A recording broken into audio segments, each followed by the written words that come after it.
Are you thinking about becoming a real estate agent in the state of New Jersey? Well, in this video, I'm going to go through a complete step-by-step guide so you know exactly how to get licensed and start your new career. My name is Chris. I've been a licensed real estate agent for the past 10 years. I'm also a team leader and real estate coach that's been able to help hundreds of people get their license and start their new career. Before we dive into it, make sure to grab our real estate license starter kit. Everything in this video, plus a lot more, is inside that guide. So click the link down in the description to get your free copy. I think it will be super helpful. Also, a link to my favorite real estate school is inside the description. The reason I like their classes is that they're very convenient. They give you access to instructors and they have really good classes. So if you want to check out the classes, there is an affiliate link with different sales and discounts down in the description below as well. So the very first step to getting your license is just meeting some of the basic requirements. The first one is you must be 18 years old or older. You must have a high school diploma or a GED, and you must be a US citizen or legal resident. Another important note is that you must be able to pass a background check. And if there's something on your record that might prevent you from getting your real estate license, I highly suggest you reach out to the Real Estate Commission ahead of time and have that conversation and see if it's something that's going to hold you back. Step number 2 is completing your pre-licensed education classes. In New Jersey, you're required to complete 75 hours of state-approved pre-licensed education. And yes, I know, 75 hours is a lot, especially if you have other obligations like a job or just a busy life in general. So you have really 2 options to get these classes done. You can do them online or you can do them in person. I personally suggest the online option because it's much more convenient, much more flexible, and you still get the instructors and support that you would want when you're taking real estate classes. But if you want to do them in person, you could do that route as well. Step number 3 is scheduling and passing your real estate exam. In the state of New Jersey, the exams are administered through PSI exams. And to schedule, you can just go on their website or give them a call. When you get to the testing center, you're going to want to bring 2 major things. The first thing is a basic non-scientific calculator for the math portion of the exam. And you also want to bring 2 forms of identification. This can be a US passport, a driver's license, a debit card, a credit card. All these things will work. And once you actually get in, you're probably wondering what's actually on the exam. Well, the exam itself is just a bunch of multiple choice questions. And they're actually broken into 2 separate exams. You have a state portion and a national portion. If you pass one and fail the other, you just have to come back and retake the one that you failed. So that's the good news. Now, the exam itself, like I mentioned, is multiple choice. And one of the most important things that I want to emphasize here is not to rush through these questions. You have plenty of time. In fact, you have a couple hours to complete the exam. And the people that rush through this oftentimes fail the exam because they didn't really have a chance to read each question and digest what they're asking. Now, I don't want to say that they're tricky questions or trick questions because they're not, but they do have the questions set up in a way that are somewhat tricky. And the reason they do this is not to trick you, but they want to make sure that you really understand the material and that you're ready to go out into the field and help clients. So I highly suggest you read each question multiple times before you finally submit your answer, and don't rush through this exam. Now, the good news is once you complete the exam, you're going to know if you passed or failed right away. In order to pass, you have to get a 70% score on the exam. Now, if you failed the exam, it's okay. Don't beat yourself up because I know many top producers that failed the exam multiple times, and many failed the first time around. So if you failed the exam, it's not a big deal. It just means you have to go back and study harder. It doesn't mean you're going to be a bad real estate agent. It has no correlation. So just go back, study harder, and give it another try. Now, if you did actually succeed and you passed the exam, then this is a huge step because you're one step closer to actually getting your license, and it's time to celebrate. Step number 4 is completing your background check and fingerprinting. This is done through Identico.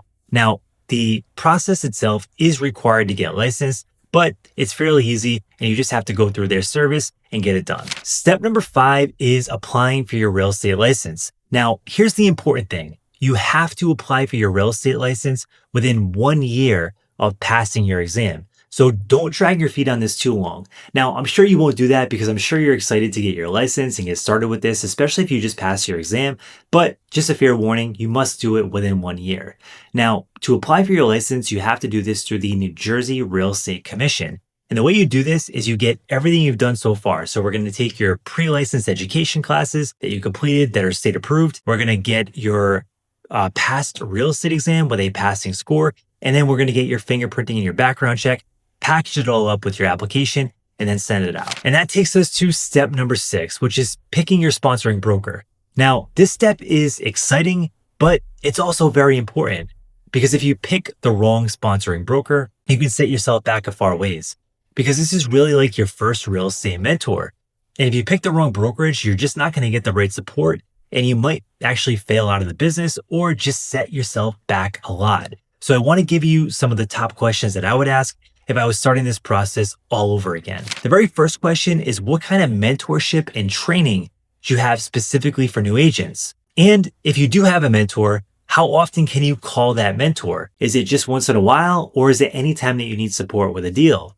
So ask that question. Another important question to ask is about their trainings.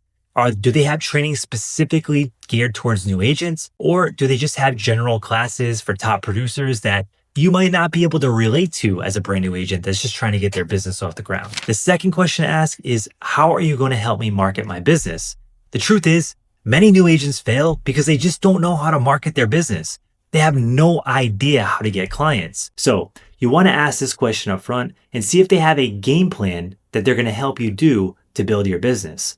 Also, if you want things like real estate leads, ask the question and ask if they have any teams within their office that you can apply for that provide real estate leads if you want to use this to jumpstart your career. And the last question is about the commission splits and the monthly fees. Now, let's start with the first thing, the monthly fees. Some brokerages have a monthly fee of $0 per month. Others charge upwards of a couple $100s per month.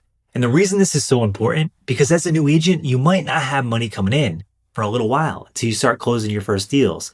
And if you're constantly cutting checks just to be your brokerage, this can get a little painful financially. So I highly suggest asking what the monthly fees are, figure out what they are. Some brokerages have 0, some have a couple hundred. Pick the one that's the best fit for you. Also, ask the question about commission splits. And the best way to ask this question is really digging deep and saying, hey, if I make a $10,000 commission, how much of that am I going to take home? And that will give you a clear insight on what the commission split is. Now, I don't want you to get too hung up on commission splits because at the end of the day, 100% of nothing is still nothing. And if you pick a brokerage just for a high split and they have no support or training or mentorship, chances are you're probably not going to make any commissions. And if you do, it might be here or there.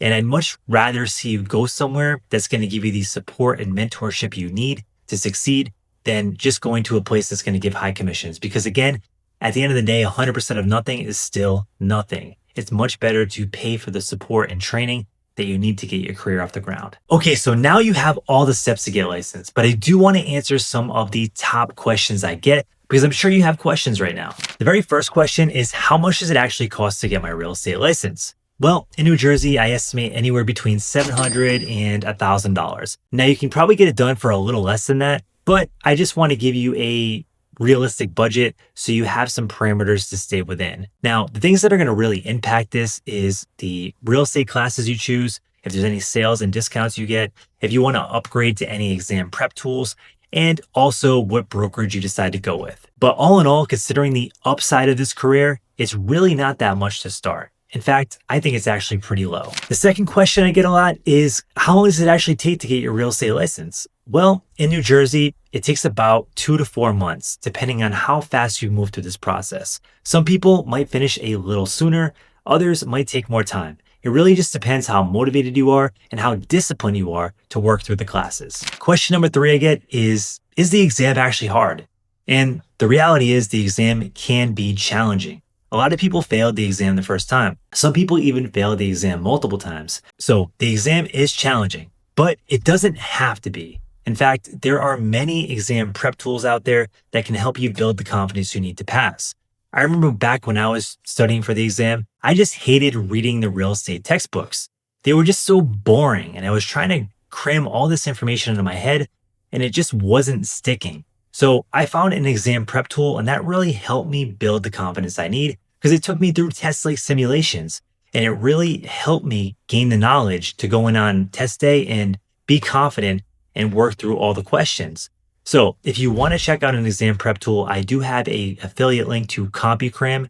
It's the tool that I recommend. There's an affiliate link down below if you want to check them out. in the description. I think it will help you build that confidence you need. And the last question I get is, can I start this career part-time? The answer is absolutely. The best thing about real estate is that it's totally flexible. Some people start part-time, some people start full-time, some people just stay part-time and also have a full-time job or a part-time job. It's entirely up to you on how you want to build it.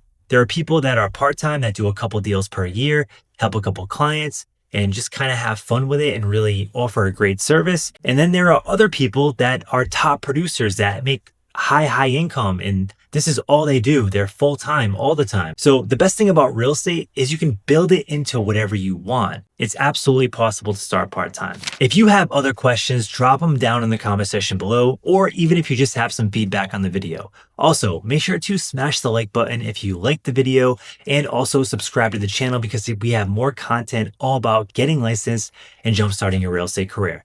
Thanks again for tuning in.